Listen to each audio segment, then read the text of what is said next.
While the retail market focused on near-term price consolidation, institutional capital quietly triggered a massive defensive hedge, sending the India VIX surging over 26% in a single session to touch 14.68.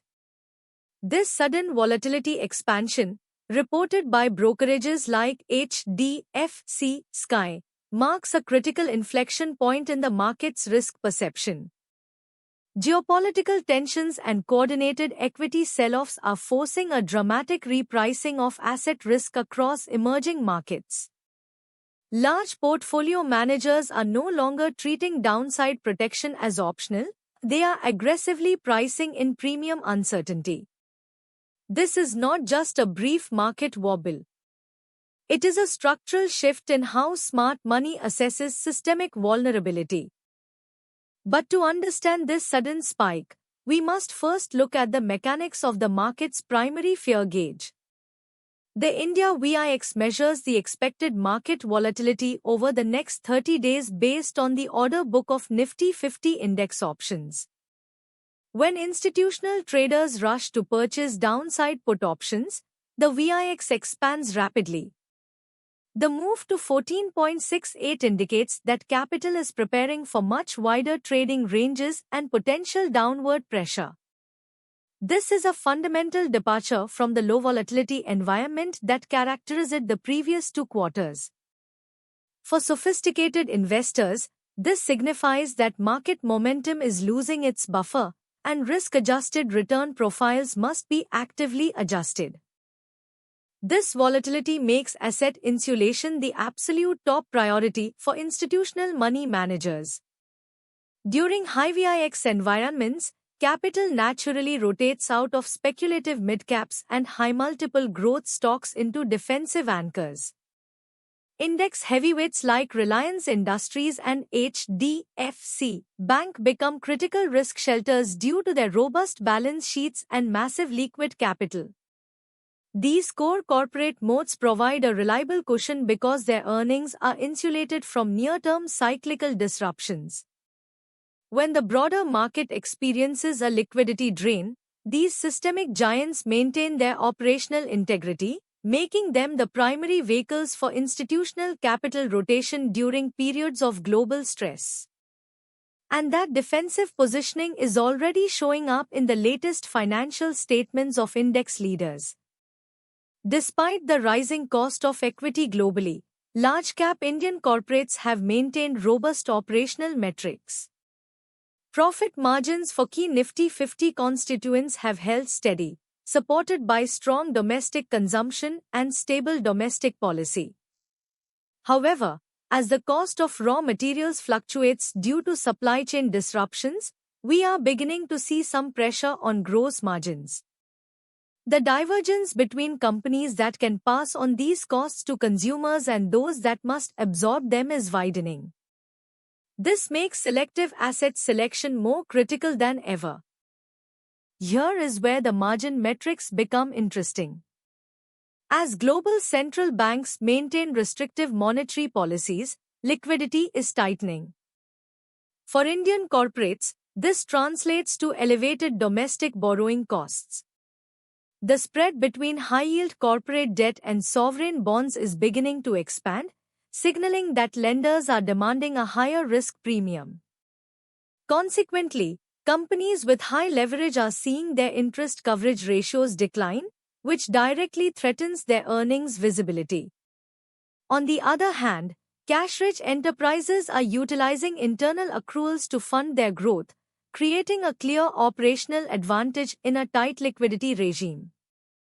This brings us directly to how top executives are communicating their defensive strategies.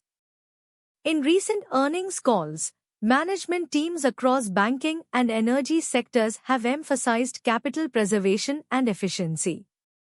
Instead of pursuing aggressive, debt-fueled expansion, the focus has shifted toward optimization of existing assets and debt reduction. Leaders at major institutions are prioritizing liquidity buffers to withstand potential capital flight from emerging markets. They are preparing for a prolonged period of macroeconomic instability by stress testing their balance sheets against higher interest rates and potential currency depreciation. The next signal comes from management's capital allocation. There is a clear slowdown in non-essential capital expenditure. Firms are delaying greenfield projects and instead focusing on brownfield expansion to preserve free cash flow. This strategic patience is highly favored by institutional investors as it ensures dividend safety and supports share buybacks during market corrections. For instance, energy leaders are carefully pacing their capital deployment to ensure that long-term transition projects do not drain near-term liquidity. This balance between future growth and present-day cash protection is a key hallmark of resilient corporate governance. Now look at how the broader sector is reacting to international developments. The spike in the VIX is heavily linked to intensifying geopolitical friction in energy corridors. Emerging markets are highly sensitive to shifts in global supply chains and foreign capital flows. As risk sentiment worsens internationally, foreign institutional investors are rotating capital back to safe haven assets like U.S. Treasuries. This massive capital outflow puts pressure on local asset prices and increases volatility. Understanding these international capital flows is essential for interpreting domestic market movements, as global fund flow dynamics frequently override domestic fundamental indicators. This external shock is directly impacting India's primary macro vulnerability: energy import costs. As a massive net importer of crude oil, any escalation in geopolitical blockades immediately threatens the domestic trade balance. Elevated energy prices create a dual problem of fiscal deficit expansion and imported domestic inflation. While domestic energy giants like Reliance Industries manage to hedge part of this risk through complex refining operations, the broader economy feels the margin squeeze. For portfolio managers, this means that energy price movements serve as a leading indicator of domestic corporate profitability and market-wide volatility. And that energy pressure feeds directly into the systemic risks facing domestic equity markets. Sustained high energy costs limit the central bank's ability to lower domestic interest rates. High interest rates act as a gravity force on equity valuations, depressing price-to-earnings multiples. If inflation remains elevated, consumer discretionary spending is compromised, which hurts corporate top-line growth across consumer sectors. Institutional models are factoring in this prolonged high-interest rate environment, leading to a downward revision of corporate earnings estimates for the upcoming fiscal quarters. Beyond inflation, another major vulnerability lies in the banking sector's liquidity profile. Systemic liquidity has faced tight conditions, driven by sluggish deposit growth relative to credit demand. For heavyweights like HDFC Bank, this requires a strategic rebalancing to prioritize high-quality deposit mobilization over high-yield asset growth. Regulatory oversight is also tightening, particularly concerning unsecured consumer loans. Banks are adjusting their risk weights, which could slow down credit expansion in high-margin retail segments. This shift in the credit cycle is a major structural risk that equity markets are currently digesting. With these structural risks compounding, the market is undergoing a major valuation reassessment. For several quarters, Indian equities traded at a significant premium compared to historical averages and other emerging market peers. This premium was justified by exceptional earnings growth. However, with volatility on the rise and global interest rates remaining elevated, institutional capital is demanding a larger margin of safety. We are observing a healthy mean reversion, where bloated valuations in speculative areas are adjusting back to realistic levels. This provides a clean slate for disciplined capital deployment. Yet, Structural secular tailwinds continue to provide a long-term cushion for patient capital. India's localized manufacturing initiatives, public infrastructure expenditure, and digital transformation represent long-term wealth creation cycles. These structural trends are independent of short-term volatility surges. Large conglomerates are positioning themselves to capture these tailwinds by aligning with government spending programs. Even if volatility persists in the near term, the structural growth model of the domestic economy remains one of the most compelling narratives in global finance, ensuring that deep institutional interest will return on market corrections.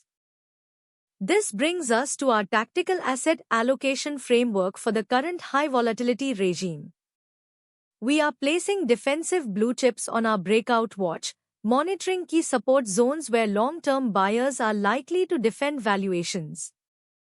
Conversely, we are implementing a trim consideration for high beta sectors and overextended mid-caps that lack structural margin protection. This approach ensures capital is rotated away from high-risk sectors and directed toward robust balance sheets that can withstand global volatility. Navigating this environment requires patience, focusing on quality asset insulation rather than chasing short-term market momentum. As we navigate this period of heightened volatility, our focus remains on capital preservation and selective accumulation of resilient assets. The surge in the India VIX to 14.68 is a clear reminder that market environments can transition rapidly, requiring sophisticated risk management tools.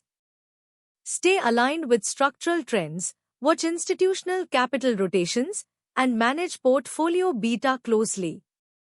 For more deep structural macro and equity research, subscribe to SR Money News, turn on notifications, and share your perspective on asset insulation in the comments below.